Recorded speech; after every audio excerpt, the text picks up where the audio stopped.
نماز پڑھو، تلاوت کرو، جب جماعت میں چلے جاؤ، 4 مہینے میں چلے جاؤ، حج کر لو، جو چاہو کرو، لیکن ٹھکانہ دوزخ ہے۔ اتنی سخت بات حدیث میں، قل لعاق والدیہ یفعل ما یشاء فإن مصیرہ الی النار۔ ماں باپ کے نافرمان سے کہہ دو کہ جو چاہے نیکی کر، جتنی تجھ سے ہو سکتی ہے کرتا رہے، لیکن اگر ماں باپ نافرمان ہیں تو ٹھکانہ دوزخ ہے۔ آج بہت سے دیندار لوگ ایسے ہیں جو جماعت کی برکت سے یا کسی بیان کی برکت سے نماز کے پابند ہو گئے، داڑھی انہوں نے رکھ لی اور کچھ تسبیحات کا اہتمام کر لیا، لیکن ماں ناراض ہے، باپ ناراض ہے، وہ دیندار نہیں ہے۔ تو بات کو ہم سمیٹ رہے ہیں، بات کہاں سے چلی یاد رکھنا، عقائد دین کا پہلا حصہ، نمبر 2 عبادات، نمبر 3 معاملات، اور نمبر 4 معاشرت۔ عاشرہ یعاشر، معاشرتاً کے معنی آتے ہیں آپس میں مل کر رہنا۔ جیسے ایک محلے میں مسلمان آباد ہیں، ایک گاؤں میں مسلمان آباد ہیں، سب رہ رہے ہیں، مل جل کر رہتے ہیں، یہی معاشرت۔ اس کو اچھی طرح نبھانا یہ بھی دین کا ایک حصہ ہے۔ حسن معاشرت اس کو کہتے ہیں، معاشرت کو اچھا کرنا، اور اس کا آسان سا نسخہ ہے، ایک ہی جملے میں، ایک ہی حدیث میں اس کا معیار ہے، کیا؟ لا یؤمن احدکم حتی یحب لاخیہ ما یحب لنفسہ۔ بس اس حدیث پر اگر عمل ہو جائے تو سارا معاشرہ ٹھیک ہے، سب مسلمان اچھے ہیں۔ پھر ایک ہی حدیث ہے اور بہت اعلیٰ درجے کی، بہت اونچے مقام کی حدیث ہے، بخاری کی ہے، لا یؤمن احدکم حتی یحب لاخیہ ما یحب لنفسہ۔ تم میں سے کوئی آدمی اس وقت تک کامل مومن نہیں ہو سکتا، پورا مومن نہیں ہو سکتا، جب تک اپنے بھائی کے لیے وہی پسند نہ کرے جو اپنے لیے پسند کرتا ہے۔ یہ معیار ہے۔ ہم اپنے لیے عزت پسند کرتے ہیں، دوسروں کو عزت دو۔ ہم چاہتے ہیں کہ کوئی ہمیں گالی گلوچ نہ کرے، دوسروں کو گالی گلوچ نہ کرو۔ ہم چاہتے ہیں کہ ہمارا اکرام ہو تو دوسروں کو اکرام کرو۔ ہم چاہتے ہیں کہ ہماری بہن اور ہماری بیٹی اور ہماری ماں کو کوئی غلط نگاہ سے نہ دیکھے، دوسروں کی ماں اور بہن اور بیٹی کو غلط نگاہ سے نہ دیکھو۔ یہی معیار ہے، جو اپنے لیے چاہتے ہو وہی دوسروں کے لیے چاہو۔ جب تک اس معیار پر نہیں پہنچو گے معاشرہ ٹھیک نہیں ہوگا، جب تک اس معیار پر نہیں پہنچو گے ایمان کامل نہیں ہوگا۔ اس کو معاشرت کہتے ہیں، یہی اصل ہے۔ آج ہو کیا گیا، ہر آدمی اپنے اپنی میں پڑا، میری دکان اچھی ہو جائے، میرا گھر اچھا ہو جائے، میری گاڑی اچھی ہو جائے، میں اچھا ہو جاؤں، بس میں کی فکر ہے، دوسروں کو کوئی فکر نہیں۔ بلکہ دوسروں کی ترقی دیکھ کر آدمی جلتا ہے، حسد میں مبتلا ہو جاتا ہے، اس کو نیچے دکھانے کی کوشش کرتا ہے۔ یہ سب شیطانیت ہے۔ یہ حسد کہاں سے چلا ہے؟ شیطان سے چلا۔ حضرت آدم علیہ السلام کو پیدا کیا گیا، ان کی مٹی سے ان کا جسم ڈھالا گیا، وہیں سے حسد شروع ہو گیا شیطان کو۔ تو جو انسان حسد کرتا ہے وہ دراصل شیطان کا بھائی ہے۔ روایت میں آتا ہے کہ حضرت آدم علیہ السلام کو جب بنانے کا ارادہ فرمایا اللہ تعالیٰ نے، تو جبرائیل کو حکم دیا کہ جاؤ مٹی لے کر آؤ زمین سے۔ ابن کثیر میں یہ روایت موجود ہے۔ تو حضرت جبرائیل زمین پر آئے اور حضرت جبرائیل نے ایک مٹھی ایسے زمین پہ سے مٹی لی، تو زمین چیخی، چلائی، روئی، اس لیے کہ اس کے بدن کا ایک حصہ الگ ہو رہا ہے۔ جبرائیل امین نے پوچھا کیا بات ہے، کیوں روتی ہو؟ ان کا میں اس لیے رو رہی ہوں کہ میرے اندر سے جو تم مٹی لے جا رہے ہو اس سے ایک ایسی مخلوق بننے جا رہی ہے کہ اگر وہ اللہ کی اطاعت کرے گی تو جنت میں جائے گی، اور اگر وہ نافرمانی کرے تو دوزخ میں جائے گی، ہے تو میرا ہی حصہ۔ اس کو سوچ کر میں رو رہی ہوں۔ سمجھ رہے بات کو؟ مٹی سے تو بنے آدم، پھر آدم سے انسان پیدا ہوئے، پھر ان میں سے کچھ مانیں گے کچھ نہیں مانیں گے، جو نہ مانے وہ جہنم میں، جو مانے وہ جنت میں۔ تو یہ خیالات آئے زمین کے دماغ میں، اللہ نے ڈالا اس کے، تو وہ رو رہی ہے، چیخ رہی ہے۔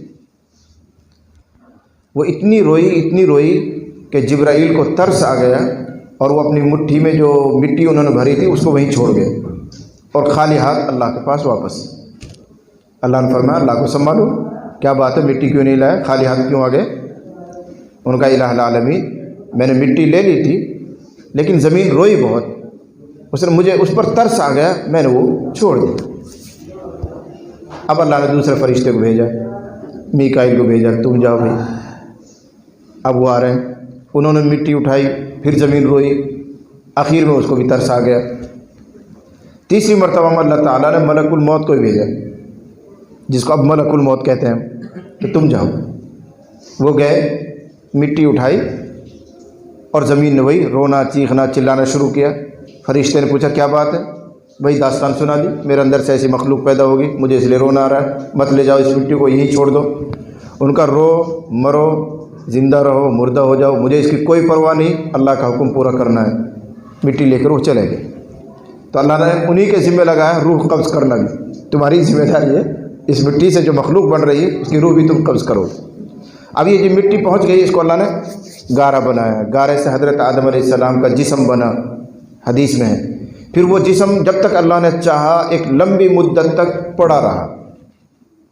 لما صور اللہ آدم، جب اللہ تعالیٰ نے آدم علیہ السلام کی شکل بنا دی، صورت بنا دی، جسم بن گیا، تو ایک مدت تک ایسے ہی پڑا رہا، اس میں روح نہیں ڈالی گئی۔ کیوں؟ تاکہ مٹی سوکھ جائے اور اللہ جو چاہتے تھے وہ تکمیل ہو جائے، مقصد پورا ہو جائے، تب روح ڈالیں گے اللہ تعالیٰ۔ جب وہ جسد اور وہ جسم پڑا رہتا تھا تو اللہ کے فرشتے بھی اس کی زیارت کرتے تھے، دیکھتے تھے، اور بھی آتے تھے، یہ شیطان بھی آتا تھا اس وقت، تو یہ شیطان فرشتوں میں مل کر رہا کرتا تھا۔ تو حدیث میں آتا ہے فجعل ابلیس یطیف بہ، فجعل ابلیس یطیف بہ، یہ ابلیس اور یہ شیطان بھی آدم کا چکر لگاتا تھا، دیکھتا تھا کیا چیز بن رہی بھئی، کیا چیز ہے، معائنہ کرتا تھا۔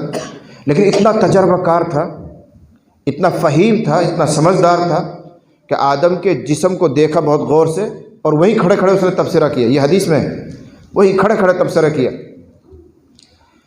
کہنے لگا خلق خلقا لا یتمالک، خلق خلقا لا یتمالک، جو کچھ بن رہا ہے مجھے نہیں پتہ کیا بن رہا ہے، شیطان کہہ رہا ہے، ابلیس کہہ رہا ہے، لیکن جو کچھ بن رہا ہے یہ ایسی چیز ہے کہ اس کے پیٹ میں کوئی بات رکے گی نہیں۔ انسان سے اپنا راز بھی نہیں روکتا، دوسروں کو تو کیا روکے گا، وہ اپنی بات بھی کسی نہ کسی سے کہہ دیتا، اور یوں کہتا بھائی کہنا مت کسی سے، جب تجھ سے اپنی بات نہیں روک رہی تو دوسرا کیا روکے گا۔ لیکن دیکھو ابلیس کا تجربہ، اس کی زیرکی اور فہیم ہونا اس کا، کہ اس جسم کو دیکھ کر اس نے پہچانا، اور پھر وہیں کھڑے کھڑے اس نے اپنے حسد کا، اپنے دل کا ارادہ ظاہر کیا، اور کہنے لگا اگر تجھ کو مجھ پر مسلط کیا گیا، اگر تجھ کو مجھ پر مسلط کر دیا گیا تو میں تیری ہرگز اطاعت نہیں کروں گا، تیری نافرمانی ہی کروں گا۔ اس وقت کہا جب آدم علیہ السلام ابھی بنے بھی نہیں، ابھی روح ڈالی بھی نہیں گئی، لیکن دیکھ کر اس کو حسد ہو گیا، اس کو کینہ ہو گیا، اور کیا کہہ رہا ہے اگر تو بنایا گیا اور بن کر تیار ہو گیا اور مجھے یہ حکم ملا کہ تم اس کی اطاعت کرو، اس کی فرمانبرداری کرو، میں تیری فرمانبرداری نہیں کروں گا۔ اس نہ جانے اس کو کب سے حسد تھا، وہ حسد ظاہر ہوا۔ تو مجھے اس پر یاد آیا کہ انسان جو دنیا میں کسی کو دیکھ کر حسد کرتا ہے، یہ میراث ہے ابلیس کی، یہ ابلیس کا خلق ہے، اس کی عادت ہے انسان کو حسد نہیں کرنا۔ یہ اللہ کی تقسیم ہے، کسی کو عالم بنائے، کسی کو جاہل بنائے، کسی کو مالدار بنائے، کسی کو غریب بنائے، یہ اللہ کی تقسیم ہے۔ حسد کر کے گویا اللہ کی تقسیم پر اعتراض کرنا ہوتا ہے، اس لیے حسد کا مطلب ہوتا ہے۔ تو بہرحال معاملات، اس کے بعد معاشرت، اپنا رہن سہن، ایک دوسرے کے حقوق کا پورا پورا لحاظ کرنا، یہ حسن معاشرت۔ یاد رکھنا کہ ایک دوسرے کو حقوق کو ادا کرنا اسلام میں اس کی بڑی اہمیت ہے، بڑی اہمیت ہے۔ اگر کسی آدمی کے عقیدے درست ہوں، عبادات بھی ٹھیک ہیں، معاملات بھی ٹھیک ہیں، لیکن حقوق میں کمزوری رہ گئی، دھیان سے سننا، حقوق میں کمزوری رہ گئی تو بھی کل قیامت میں کامیاب نہیں ہوگا، ناکام رہ جائے گا۔ اللہ نے اپنے ذمے یہ قسم اٹھائی ہے کہ میں سب حق والوں کا ان کا حق دلوا کر رہوں گا۔ ایک حدیث سنا دوں، بہت لمبی تفصیل تو میں نہیں کر سکتا، پھر آگے بڑھیں گے 5ویں نمبر پر۔ ایک مرتبہ صحابہ بیٹھے ہوئے، نبی نے سوال کیا اتدرون من المفلس، صحابہ سے پوچھ رہے ہیں حضور جانتے ہو مفلس کس کو کہتے ہیں؟ نادار، غریب، فقیر کس کو کہتے ہیں جانتے ہو؟ صحابہ نے وہی بات کہی جو ہمیں کہنی چاہیے، آپ کو کہنی چاہیے۔ کہنے لگے المفلس فینا من لا درہم لہ ولا متاع، اے اللہ کے نبی صلی اللہ علیہ وسلم، ہم میں غریب، مفلس، فقیر وہ شخص ہے جس کے پاس پیسے نہ ہو، جس کے پاس سامان نہ ہو، جس کے پاس گاڑی نہ ہو، مکان نہ ہو، اسی کو ہم فقیر کہتے ہیں، آپ بھی اسی کو کہتے ہیں۔ اے اللہ کے نبی، ہم میں فقیر اور محتاج وہ ہے جس کے پاس درہم نہ ہو، ساز و سامان نہ ہو، وہ مفلس ہے۔ آپ نے ارشاد فرمایا نہیں، یہ مفلس نہیں ہے، یہ غریب اور فقیر نہیں، پھر کون ہے اللہ کے نبی؟ بس یہ جملہ آپ کو سنانا ہے۔ ارشاد فرمایا الذی یأتی یوم القیامت بصلاۃ وصیام وزکوٰۃ، جو کل قیامت میں اللہ کے حضور پہنچے، بے شمار نمازیں، بے شمار زکوٰۃ، صدقہ خیرات، بے شمار تسبیحات اور تلاوت اور زکوٰۃ اور ساری نیکیاں لے کر اللہ کے پاس پہنچا ہے۔ ایسے بھی خوش نصیب ہیں جن کا ہر نیکی میں حصہ ہوتا ہے۔ تو نماز بھی بہت ہیں، زکوٰۃ بھی خوب ادا کی ہیں، روزے بھی ہیں، حج بھی ہے، تلاوت بھی ہے، تسبیحات بھی، ساری ہی عبادتیں اس نے کر رکھی ہیں، ایک بڑا ذخیرہ لے کر اللہ کے یہاں پہنچ رہا ہے۔ لیکن قد شتم ھذا وضرب ھذا وسفک دم ھذا، ان تمام نیکیوں کے ذخیرے کے ساتھ کسی کو تھپڑ مار رکھا ہے، کسی کو گالی بک رکھی ہے، کسی کا خون بہا رکھا ہے، کسی کی غیبت کر رکھی ہے، کسی کا قرض لے کر واپس نہیں کیا ہے، ایسے حقوق بھی ساتھ لے کر گیا ہے۔ حاجی صاحب ہے، مولانا صاحب ہے، نیکیوں کا بے شمار ذخیرہ اس کے پاس ہے، لیکن یہ حقوق بھی ساتھ ہے۔ کسی کو گالی بک رکھی ہے، کسی کی غیبت کر رکھی ہے، کسی کو بہتان لگا رکھی ہے، کسی کو تھپڑ مار رکھا ہے، کسی کو کچھ اور حق دبا رکھا ہے، پہنچ گئے اللہ کے یہاں۔ نبی مثال دے رہے ہیں۔ اب کیا ہوگا کہ اللہ تعالیٰ اس کے اعمال کو چیک کریں گے، نماز بڑی شاندار نکل رہی ہے، عقائد بھی ٹھیک ہیں، معاملات بھی ٹھیک ہیں، اب حقوق پر نمبر آ رہا تو اہل حقوق کھڑے ہو جائیں گے، دربار میں کھڑے ہو جائیں گے۔ اے اللہ، یہ حاجی صاحب جو ہیں، یہ مولانا صاحب جو ہیں، یہ فلاں صاحب جو ہیں، انہوں نے میرا یہ حق مار رکھا ہے، میری انہوں نے غیبت کی تھی، مجھے انہوں نے تھپڑ مارا تھا، انہوں نے یوں کیا تھا، انہوں نے یوں کیا تھا، دعوے دار کھڑے ہو گئے۔ نبی کریم صلی اللہ علیہ وسلم نے ارشاد فرمایا، اب اللہ تعالیٰ کا فیصلہ یہ ہوگا، اس نمازی آدمی کی نمازیں اٹھا کر حق والے کو دے دی گئی۔ بھائی تمہیں کبھی تھپڑ مارا تھا، تمہارے اوپر ظلم کیا تھا، اس کی نمازیں جو قبول ہیں وہ تم لے لو۔ دوسرا کھڑا ہوا، تمہارا کیا مسئلہ ہے؟ صاحب یہ مسئلہ ہے، اس کی زکوٰۃ اٹھا کر اس کو دے دی گئی۔ تیسرا کھڑا ہوا، تمہارا کیا مسئلہ ہے؟ فلاں مسئلہ ہے، حج اس کو دے دیا گیا، قرآن کی تلاوت کا ثواب فلاں کو دے دیا گیا۔ یوں ساری نیکیاں بٹ جائیں گی۔ ابھی کھڑے ہوئے ہیں حقوق والے، نیکیاں ختم، اب ان حقوق والوں کے لیے کہا جائے گا ان کے گناہ لے لے کر اس کے سر پر ڈال دو۔ جو حاجی صاحب تھا، دیندار تھا، بے شمار نیکیاں لے کر گیا تھا، ان کا گناہ لے لے کر اس پر ڈال دو۔ ثم القی فی النار، پھر اس کو دھکیل کر جہنم میں ڈال دیا جائے گا۔ حضور نے فرمایا یہ ہے اصل مفلس، یہ ہے اصل مفلس جو زندگی بھر محنت کرتا رہا عبادت میں، نمازوں میں، روزوں میں، زکوٰۃ میں، لیکن سب دوسروں کے لیے کمایا، اپنے لیے کچھ نہیں۔ یہ کون ہے؟ جو لوگوں کے حقوق کا لحاظ نہ کرے، جو لوگوں کو تکلیف پہنچائے، پڑوسیوں کو پریشان کرے، جو جھوٹ بولے، جو لوگوں کے ساتھ دھوکہ دہی کرے۔ یہ وہ بندہ ہے جو نیکیاں بے شمار لے کر جائے گا، لیکن یہ سب نیکیاں دوسروں کے کام آئیں گی، اس کے پاس کچھ نہیں بچے گا۔ اس لیے اس نمبر کو بھی خاص اہمیت اسلام میں حاصل ہے، اسی کو کہتے ہیں حسن معاشرت۔ جب مل جل کر رہ رہے ہیں تو ایک دوسرے کا پورا پورا حق ادا کرنا، یہی دینداری ہے۔ چاہے نوافل کم ہو جائیں، چاہے تسبیحات کم ہو جائیں، چاہے دیگر عبادات کم ہو جائیں، لیکن کسی کا حق اپنے ذمہ نہ رکھا جائے، یہی اصل کمال ہے۔ ایک قصہ اور یاد آ رہا، حدیث میں آیا ہوا ہے۔ نبی علیہ الصلوۃ والسلام تشریف فرما ہے، ایک صحابیہ کا تذکرہ چلا۔ کسی کہنے والے نے کہا، اے اللہ کے نبی، محلے میں ایک صحابیہ ہے، ایک عورت ہے جو ماشاءاللہ بڑی دیندار ہے، تلاوت کی پابند ہے، نماز کی پابند ہے، تسبیحات ہے، فلاں، خوب چرچا محلے میں اس کی دینداری کا ہوتا ہے۔ لیکن اے اللہ کے نبی، زبان سے لوگوں کو تکلیف پہنچاتی ہے، زبان ٹھیک نہیں، غلط بولتی ہے، گالیاں بکتی ہے، پڑوسیوں کو تنگ کرتی ہے، زبان کی طرف اشارہ فرمایا۔ تو نبی علیہ الصلوۃ والسلام فرمایا وہ دوزخی ہے، اتنی ساری نیکیوں کے باوجود فرمایا دوزخی۔ پھر دوسری عورت کا تذکرہ ہے، اللہ کے نبی، ایک محلے میں عورت ہے جو بہت زیادہ عبادت نہیں کرتی، بہت زیادہ نمازوں کا اہتمام نہیں، بہت زیادہ تسبیحات کا اہتمام نہیں، لیکن زبان بڑی اچھی ہے، اس کے پڑوسی اس سے خوش رہتے ہیں، لوگوں کو تکلیف نہیں پہنچاتی ہے، تو آپ نے فرمایا وہ جنتی ہے۔ کیا سمجھ میں آیا کہ اگر نوافل نہ بھی ہوں، تھوڑے ہوں، لیکن فرائض اور واجبات پورا ادا کرتا ہے بندہ اور لوگوں کے حقوق کا لحاظ کرتا ہے تو وہ کامیاب ہے۔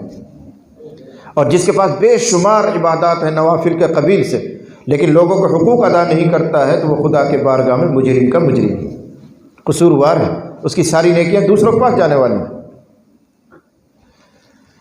4 نمبر ہو گئے، عقیدہ ٹھیک ہو، عبادات ٹھیک ہوں، معاملات بھی صحیح ہوں، معاشرت بھی ٹھیک ہو۔ آخری نمبر ہے اور بات پوری کریں گے انشاءاللہ۔ آخری نمبر کیا ہے؟ اخلاق۔ اخلاق، ہم اور آپ جب سنتے ہیں اخلاق کا لفظ تو اس کا مطلب یہ سمجھ میں آتا ہے کوئی آدمی نرم مزاج ہو، بہت ہنسمکھ ہو کر ملنے والا ہو، گلے ملنے والا ہو، بھائی بڑا اخلاق والا ہے، بھائی بڑا اچھا آدمی ہے۔ بے شک یہ بھی اخلاق ہے، لیکن اخلاق کا ایک حصہ ہے، مکمل اخلاق نہیں ہے۔ پھر کس کو کہتا ہے اخلاق؟ اگر اس کی شرح کروں گا تو پھر مجھے 1 گھنٹہ چاہیے اور آپ تھک رہے ہیں، اس لیے 5 منٹ میں خلاصہ سنو۔ انسان میں جو اللہ تعالیٰ نے عادتیں رکھی ہیں، انسان میں جو اللہ تعالیٰ نے عادتیں رکھی ہیں، ان عادتوں کا اعتدال، درمیان میں رہنا، یہ اخلاق ہے۔ انسانی عادتوں کا درمیان میں رہنا یہ اخلاق۔ مثلا اللہ تعالیٰ نے انسان میں غصہ رکھا ہے تو بالکل انتہائی پاور کا غصہ ہو، بد اخلاق ہے۔ غصہ ہی نہ آتا ہو، بد اخلاق۔ انسان کی صفت ہے غصہ آنا چاہیے، یہ غصہ درمیان میں رہے، جب آنا چاہیے اس وقت آئے، جب نہ آنا چاہیے تو نہ آئے، درمیان میں رہے، یہ ہے خلق، یہی اخلاق۔ کھانا انسان کی عادت ہے، ہر وقت کھاتا ہو، ہاتھیوں کی طرح، گینڈے کی طرح موٹا ہو گیا کھا کھا کے، بد اخلاق ہے۔ کچھ کھاتا ہی نہیں، سوکھ گیا ہے، بالکل کمزور ہو گیا ہے، نمازیں بھی پوری طرح ادا نہیں کر پاتا، بد اخلاق ہے۔ نہ بہت کھانا کمال ہے، نہ بالکل چھوڑ دینا کمال ہے، درمیان میں اعتدال، درمیانی چال۔ ایسے سونا انسان کی مجبوری ہے، عادت ہے، لیکن ہر وقت سوتا رہنا، 24 گھنٹے میں سے 12 گھنٹے سوتا رہتا ہے، بد اخلاق۔ بالکل نہیں سوتا ہے، اپنی صحت کا خیال نہیں کرتا ہے، 24 گھنٹے جاگتا ہے، یہ بھی بد اخلاق، درمیانی چال۔ سمجھ رہے میری بات کو؟ تو غصہ انسان کی فطرت ہے، کھانا انسان کی فطرت ہے، سونا انسان کی فطرت ہے، شہوت انسان کی مجبوری ہے، شہوت ضرورت پوری کرنا، خواہشات پوری کرنا انسان کی مجبوری ہے، لیکن ہر وقت شہوت کے چکر میں ہی لگا رہے، یہ بھی بد اخلاقی ہے۔ نکاح کر لیا، شادی کر لی، لیکن کبھی بیوی کے قریب نہیں جاتا، بس پہاڑوں میں غاروں میں جا کر عبادت کرتا ہے، یہ بھی بد اخلاقی ہے۔ اعتدال، اسی کو اخلاق کہتے ہیں۔ تو انسانی مزاج کے اعتدال، درمیانی چال کا نام اخلاق ہے۔ یہ دین کا اہم شعبہ ہے، دین کا اہم شعبہ ہے۔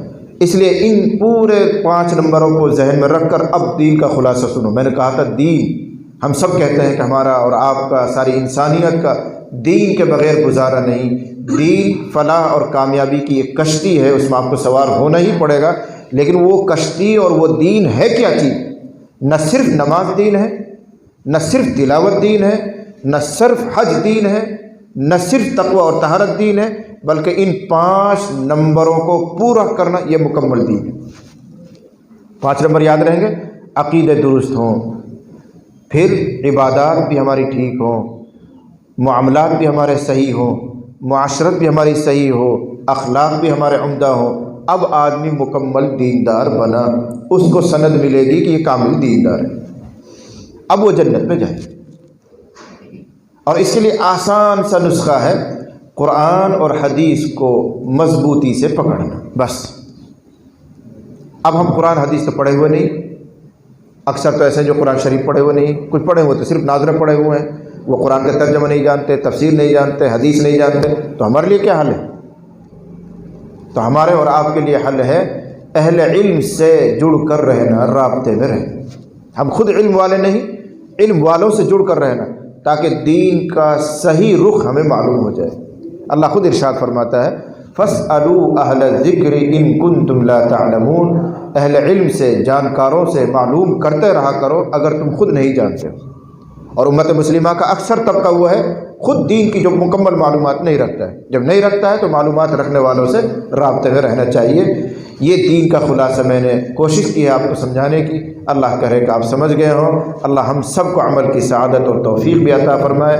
اپنے عقیدے بھی درست کیجیے، عبادات کو بھی ٹھیک کیجیے، معاملات اور معاشرت اور اخلاق ان سب کو عمدہ کرنے والا کامل دیندار ہے. اللہ تعالی ہم سب کے بیٹھنے کو، سننے سنانے کو قبول فرمائے. وآخر دعوانا الحمد للہ رب العالمین.